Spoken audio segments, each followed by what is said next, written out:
বং take জ্ঞান YouTube চ্যানেলের নতুন ব্লগ ভিডিওতে আপনাদের আরেকবার সুস্বাগতম জানাই। আজকে আমরা চলে গেছিলাম এই উষার এই গিজারটা রিপেয়ারিং করার জন্য। এর এই এলিমেন্টটা পুড়ে গেছিলো।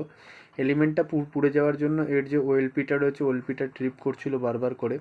আর এলিমেন্টটা ভেতর থেকে শর্ট হয়ে গেছিলো, এই জন্য এলিমেন্টটাকে বদলাতে হয়েছিল। তো আমরা এই নতুন এলিমেন্ট এর মধ্যে ফিক্সড করে দিয়েছি। নতুন এলিমেন্ট ফিক্সড করার পরে এর যে সমস্ত লাইন ফাইন লাগিয়ে আমরা অ্যাম্পিয়ার মিটার দিয়ে দেখছিলাম যে হ্যাঁ ঠিকঠাক মতো এলিমেন্টটা কাজ করছে নাকি। আর এইটা হচ্ছে এর ওএলপিটা, যেটা ট্রিপ করে যাচ্ছিলো বারবার করে। তো নতুন এলিমেন্ট লাগানোর পরে এই সমস্যাটা আর হচ্ছিলো না।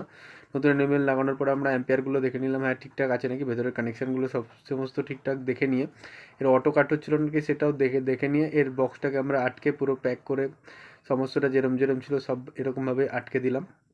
তারপরে আমরা জলটা চালিয়ে একবার দেখে নিলাম যে হ্যাঁ জলটা ঠিকঠাক গরম হচ্ছে নাকি। তো জলটা দেখে নেওয়ার পরে দেখে নিলাম যে আসো এটা বডি হচ্ছে নাকি জলটা চালানোর পরে। তো দেখলাম সমস্তটাই ঠিকঠাক আছে। তো আজকের ভিডিও এই পর্যন্ত ছিল। আমাদের ভিডিও ভালো লাগলে অবশ্যই লাইক করবেন, সাবস্ক্রাইব করবেন আর কমেন্ট করে জানাবেন। টাটা।